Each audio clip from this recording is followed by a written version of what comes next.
പരിശുദ്ധ അമ്മ ജീവനോടെ പ്രത്യക്ഷപ്പെട്ട ഈ അൾത്താരയിൽ കയറി നിന്ന് സാക്ഷ്യം പറയാൻ എന്നെ അനുവദിച്ച പരിശുദ്ധ അമ്മയ്ക്കും തിരുക്കുമാരനും കോടാനുകോടി നന്ദി. എൻ്റെ പേര് സുനന്ദ. ഞാൻ പാറക്കടവ് പഞ്ചായത്തിൽ പൂവത്തുശ്ശേരി എന്ന് പറഞ്ഞ സ്ഥലത്താണ് വരുന്നത്. ഞാനൊരു അക്രൈസ്തവയാണ്. ഇത് എറണാകുളം ജില്ല പാറക്കടവ് പഞ്ചായത്ത്. ഇത് എൻ്റെ ആങ്ങള സുനിൽ മാള KSRTയിൽ ഡ്രൈവറായിട്ട് ജോലി ചെയ്യണം. ഞാൻ എൻ്റെ ആങ്ങളയ്ക്ക് വേണ്ടിയാണ് പ്രധാനമായിട്ടും ഇവിടെ വന്ന് ഉടമ്പടി എടുത്തത് 2022 ഏപ്രിൽ 2 എൻ്റെ ആങ്ങളയ്ക്ക് കുറച്ച് പ്രശ്നങ്ങളൊക്കെ ഉണ്ടായിരുന്നു. അത് കാരണം കൊണ്ട് ഞാൻ വന്ന് അവന് വേണ്ടി ഉടമ്പടി എടുത്ത്.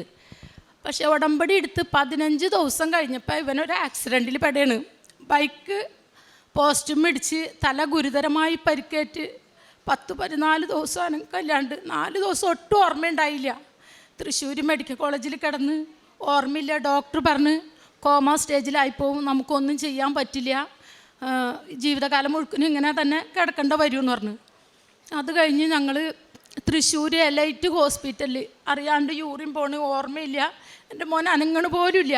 ഞാൻ എന്നിട്ട് പിറ്റേ ദിവസം ഓടി ഇവിടെ വന്ന്, മാതാവേ ഞാൻ ഉടമ്പടി എടുത്തതാണ്, എൻ്റെ മോൻ ഒന്നും വരുത്തരുത്, എനിക്ക് തരാൻ എൻ്റെ പ്രാണനുള്ളൂ മാതാവേ, എൻ്റെ മോനൊന്നും വരില്ലേന്ന് പറഞ്ഞ് ഞാനിവിടെ വന്ന് ഉടമ്പടി എടുത്ത് അച്ഛനെ കാണാൻ വന്നേ. പക്ഷെ അച്ഛനെ കാണാൻ പറ്റിയില്ല. അപ്പം അച്ഛൻ പറഞ്ഞ്, അച്ഛനിവിടെ പ്രസംഗത്തിൽ പറയണ്ടായിരുന്നു, എന്നേലും വലുത് മാതാവാണ്, അമ്മേനോട് കാര്യം പറഞ്ഞിട്ട് പോയിക്കോളാൻ. ഞാൻ വേഗം അമ്മേനോട് കാര്യം പറഞ്ഞു, എൻ്റെ മോനെ ഏറ്റെടുക്കണേ എന്ന് പറഞ്ഞുകൊണ്ടാണ് ഞാൻ പോയി.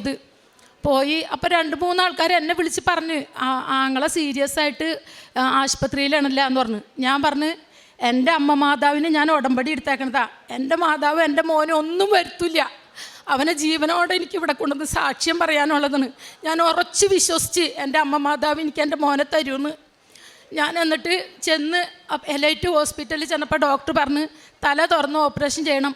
ആളുടെ ഒരു സൈഡ് തളർന്നു പോയി, കൈ കാലും തളർന്ന് സംസാരശേഷി നഷ്ടപ്പെട്ട്. ഡോക്ടർ പറഞ്ഞു എന്തോ സംഭവിക്കുക, ആൾ മരിക്കും. അപ്പം ഞങ്ങൾക്ക് ഉറപ്പൊന്നും പറയാൻ പറ്റില്ല, തലച്ചോറ് മുഴുക്കനും ബ്ലീഡിങ്ങാണ്. ചേച്ചി ഓപ്പറേഷൻ ചെയ്യാൻ സമ്മതമാണെങ്കിൽ ഒപ്പിട്ട് തരാൻ പറഞ്ഞ് ഞങ്ങൾ ഓപ്പറേഷൻ ചെയ്യാൻ സമ്മതമാണെന്ന് പറഞ്ഞ് ഒപ്പിട്ട് കൊടുത്ത് ഞാൻ ആ ഓപ്പറേഷൻ തിയേറ്ററിൻ്റെ മുമ്പിൽ നിന്ന് വിശ്വാസപ്രമാണം ചൊല്ലി എൻ്റെ അമ്മനോട് മുട്ടിപ്പായിട്ട് പ്രാർത്ഥിച്ച് എൻ്റെ മോനെ എനിക്ക് ജീവനോടെ തരണം. ഞാൻ പറഞ്ഞല്ല, KSRTയിൽ ഡ്രൈവറാണ്. മാളയിൽ തിരുവനന്തപുരത്തേക്കുള്ള ബസ്സിൽ ഇഷ്ടംപോലെ ജനങ്ങളെ ഈ കൃപാസനാൾത്താരയുടെ മുന്നിൽ, ഈ മാതാവിൻ്റെ മുന്നിൽ ഇറക്കി വിടണതാണ് എൻ്റെ മോൻ. അപ്പോൾ പണ്ടൊന്നും ഇവിടെ സ്റ്റോപ്പ് ഉണ്ടായിരുന്നില്ല. അപ്പോൾ അവൻ പറയും, ഓട്ടോറിക്ഷക്കാർ ചീത്ത പറയുമെന്ന് പറഞ്ഞാലും വയസ്സായിട്ടങ്ങളൊക്കെ അല്ലേ, ഞാൻ അവിടെ ഒരു കപ്പോളുണ്ട്, അവിടെ ഇറക്കി വിടുമെന്ന്, സ്റ്റോപ്പില്ലെങ്കിൽ പോലും. അങ്ങനെ എൻ്റെ മോൻ ഇവിടെ ആൾക്കാരെ കൊണ്ടുവന്നതല്ലേ മാതാവേ, ഇനി എൻ്റെ മോനെ കിടത്തല്ലേ എന്ന് പറഞ്ഞ് ഞാൻ അവിടെ നിന്ന് വിശ്വാസപ്രമാണം ചൊല്ലി പ്രാർത്ഥിച്ച് ഉടമ്പടി നേർച്ച വസ്തുക്കൾ തുടർച്ചയായിട്ട് ഉപയോഗിച്ച്, അവൻ എത്ര വേദനയാണെങ്കിലും പറയും, ആ ഉടമ്പടി തൈലത്തിന് കൈ നീട്ടും, കാശ് രൂപം നെറ്റിത്ത് വയ്ക്കുമ്പോൾ അവൻ ശാന്തനാവും, അവൻ്റെ വേദന കുറയും. അങ്ങനെ ഡോക്ടർക്ക് തന്നെ ഓപ്പറേഷൻ കഴിഞ്ഞ് ഡോക്ടർക്ക് തന്നെ അതിശയം, ഇതെന്താ പറ്റിയ, കൈ പൊക്കാൻ പറയണ്, കൈ പൊക്കണ്, കാല് പൊക്കണ്. ഒരാഴ്ചയ്ക്കുള്ളിൽ ഞങ്ങൾ ആശുപത്രിയിൽ നിന്ന് പോന്നു. അത് കഴിഞ്ഞ് ഡോക്ടർ പറഞ്ഞ് ഇനി, അപ്പം ഞങ്ങളുടെ ബന്ധുക്കളൊക്കെ പറഞ്ഞു ഇനി എന്തായാലും വണ്ടി ഓടിക്കാൻ പറ്റില്ല, ഇത്രയും വലിയ സർജറി കഴിഞ്ഞതാ, അപ്പം ഇനി വണ്ടി ഓടിക്കാൻ പറ്റില്ല. അപ്പം ഞങ്ങളുടെ വീട്ടുകാർ പറഞ്ഞ് ഓഫീസിൽ തന്നെ ഒരു ജോലി, അതായത് വണ്ടി ഓടിക്കാണ്ട് ഇത്രയും ആൾക്കാരെയും കൊണ്ട് വണ്ടി ഓടിക്കാൻ പറ്റുമോ, അപ്പോൾ ഓഫീസിൽ ഇരുന്നിട്ടുള്ളൊരു ജോലിക്ക് എഴുതി കൊടുക്കാൻ പറഞ്ഞു. അപ്പോൾ എനിക്ക് സങ്കടമായി, ദൈവമേ എൻ്റെ മോൻ വണ്ടി ഓടിച്ച് എനിക്ക് കാണണമല്ല എന്ന് പറഞ്ഞ് ഞാൻ തിരികെ ഇവിടെ വന്ന് പ്രാർത്ഥിച്ച് പിറ്റേ ദിവസം എന്നെ വിളിക്കണം എൻ്റെ മോൻ, ജോലിക്ക് ചെല്ലാൻ പറഞ്ഞെന്ന് പറഞ്ഞപ്പോൾ ഞാൻ, എൻ്റെ മാതാവേ ജോലിക്ക് പോകാൻ ഭയങ്കര ടെൻഷൻ. 2-3 മാസത്തിന് ശേഷം എൻ്റെ മോൻ ജോലിക്ക് പോവുക, ഇത്രയും വലിയ ഓപ്പറേഷനും കഴിഞ്ഞിട്ട്.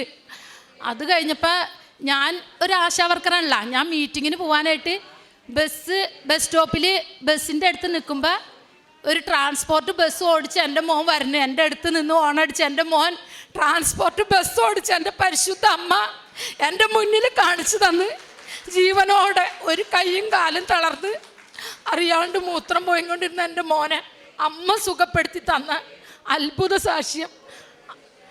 ഞാനതിന് എത്ര കോടി നന്ദി പറഞ്ഞാലും മതിയാവില്ല. എൻ്റെ മോനിപ്പോൾ അങ്കമാലിയിൽ KSRTയിൽ അങ്കമാലിയിൽ വണ്ടി ഓടിക്കണ്, ഒരു കുഴപ്പമില്ല, ദൈവത്തിൻ്റെ അനുഗ്രഹം കൊണ്ട്. മാതാവിൻ്റെ അനുഗ്രഹം. മാതാവിന് കോടാനുകോടി നന്ദി. മാതാവിന് കോടാന് ഈശോയ്ക്കും തിരുക്കുമാരനും നന്ദി. പിന്നെ എനിക്ക് 3-4 വർഷമായിട്ട് പിത്താശയത്തിൽ കല്ലുണ്ടായിരുന്നു. അപ്പം എനിക്കത് വരുമ്പോൾ ഭയങ്കര ഛർദിയാണ്. ആൾക്കാരൊക്കെ പേടിക്കും എൻ്റെ ഛർദിയുടെ ഒച്ച കേൾക്കുമ്പോൾ. അപ്പം ഞാൻ വിചാരിക്കും, ദൈവമേ ഒന്ന് പയ്യനെ ഒന്ന് ഛർദിക്കുകയാണെങ്കിൽ ആൾക്കാർ കേൾക്കില്ലല്ല, ഇത് എന്തൊരു ഒച്ച എന്ന്. എനിക്ക് തന്നെ പറ്റില്ല ഛർദി. ഞാൻ മുറ്റത്തൊക്കെ കെടുക്കും. ഇപ്പം ഈ ഉടമ്പടി എടുത്ത പിന്നെ ഇന്നേ വരെ എനിക്ക് ആ ഛർദി അനുഭവപ്പെട്ടിട്ടില്ല. ഇന്ന് വരെ ആ വയറുവേദന ഛർദിയോ എനിക്ക് അനുഭവപ്പെട്ടിട്ടില്ല. പിന്നെ ഒരുപാട് ആൾക്കാർ എന്നോട് പ്രാർത്ഥനാ സഹായം ചോദിക്കാറുണ്ട്. ഞാൻ പ്രാർത്ഥിക്കും. എനിക്കതിനുള്ള യോഗ്യതയോ അർഹതയോ ഒന്നുമില്ല. എനിക്കൊരു ക്രിസ്ത്യാനികളുടേതായ യാതൊരു പ്രാർത്ഥനകളൊന്നും പകുതി പോലും അറിയില്ല. എന്നാലും ഞാൻ മാതാവിനോട് മുട്ടിപ്പായിട്ട് പ്രാർത്ഥിക്കും, എനിക്ക് എന്നോട് പറയണവരെ. പക്ഷെ അവർക്കൊക്കെ അനുഭവങ്ങളും അടയാളങ്ങളും കിട്ടുന്നുണ്ട്. അപ്പോൾ അവരൊന്നും വന്നിട്ടില്ല. അതുകൊണ്ട് ഇനി അവരെ കൂട്ടി വന്ന് നല്ല സാക്ഷ്യങ്ങൾ എനിക്ക് പറയാൻ പറ്റുമെന്ന് ഞാൻ വിശ്വസിക്കുന്നു. പിന്നെ എനിക്ക് കാരുണ്യ പ്രവൃത്തികളൊക്കെ ചെയ്യാൻ പറ്റുന്നുണ്ട്. ഞാനൊരു ആശാ വർക്കർ ആയതുകൊണ്ട് പാലിയേറ്റീവും പേപ്പറും എത്താവുന്നിടത്തൊക്കെ ഞാൻ എത്തിക്കും. കാരുണ്യ പ്രവൃത്തികൾ ചെയ്യും വളരെ സന്തോഷത്തോടെ. എന്താ പറയുക, മാതാവ് എൻ്റെ കൂടെ ഉണ്ടെന്നുള്ള ഉറച്ച വിശ്വാസത്തിൽ എൻ്റെ മരണം വരെ എൻ്റെ മാതാവിൻ്റെ മോളായിട്ട് എനിക്ക് ജീവിക്കണം. എൻ്റെ ഈശോയും മാതാവും എൻ്റെ കൂടെ ഉണ്ടാവണമെന്ന് മാത്രമേ ഉള്ളൂ എൻ്റെ പ്രാർത്ഥന. ഞാൻ പ്രത്യേകിച്ച് നിയോഗങ്ങളൊന്നും എനിക്കിപ്പോൾ വരാറില്ല എൻ്റെ മനസ്സിൽ. മറ്റുള്ളവരുടെ കാര്യങ്ങൾ വന്നാലും എൻ്റെ കാര്യങ്ങളൊന്നും എനിക്ക് ഓർമ്മയില്ല. മാതാവും ഈശോ മതിയില്ല, അത് മതി എന്നാണ് ഞാൻ വിചാരിക്കാറ്. ഇത്രയും കോടാനുകോടി അനുഗ്രഹങ്ങൾ തന്ന ഈശോയ്ക്കും മാതാവിനും കോടാനുകോടി നന്ദി പറയുന്നു. പുറപ്പാടിൻ്റെ പുസ്തകം 33:14 കർത്താവ് പറഞ്ഞു, ഞാൻ തന്നെ നിന്നോട് കൂടെ വരികയും നിനക്ക് ആശ്വാസം നൽകുകയും ചെയ്യും.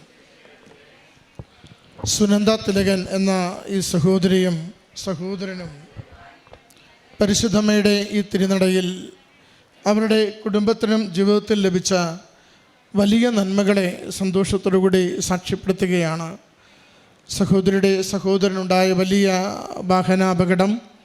അപകടത്തിൽ ഗുരുതരമായി പരിക്കേറ്റ് ചികിത്സയിലായിരുന്ന നാളുകളിൽ അമ്മ മാതാവിൻ്റെ ഉടമ്പടി തൈലവും കണ്ണീരുപ്പുള്ള അമ്മയുടെ തിരുനടയിലുള്ള പ്രാർത്ഥനയും ഈ കുടുംബത്തെ എത്രത്തോളം കൈപിടിച്ച് നടത്തിയെന്നും എത്ര വേഗത്തിൽ സൗഖ്യം കൊടുത്ത് സാധാരണ ജീവിതത്തിലേക്ക് നയിച്ചുവെന്നും മകളുടെ വാക്കുകളിലൂടെ നമ്മൾ കേൾക്കുകയായിരുന്നു. പ്രത്യേകിച്ച് പറയുന്നുണ്ട്, ഒരു കൈയും ഒരു കാലും തളർന്നു പോവുകയും വല്ലാതെ തലച്ചോറിനേറ്റ ക്ഷതങ്ങൾ ഗുരുതരമായ പരിക്കുകൾ ശരീരത്തിന് നൽകുകയും ചെയ്തിട്ടും എന്നും ബസ് ഓടിക്കുവാൻ, KSRTCയിൽ ബസ് ഓടിക്കുവാൻ, ദീർഘദൂര സർവീസുകൾ കൊണ്ടുപോകുവാനായിട്ട് സഹോദരന് ലഭിച്ച ആരോഗ്യവും മനക്കരുത്തും അതിനുള്ള ശക്തി മുഴുവനും അത് അമ്മ മാതാവിലൂടെ ഈശോ തമ്പുരാൻ കൊടുത്തതാണെന്ന് ഈ കുടുംബം ഈ അൾത്താരയിൽ സാക്ഷ്യപ്പെടുത്തുകയാണ്.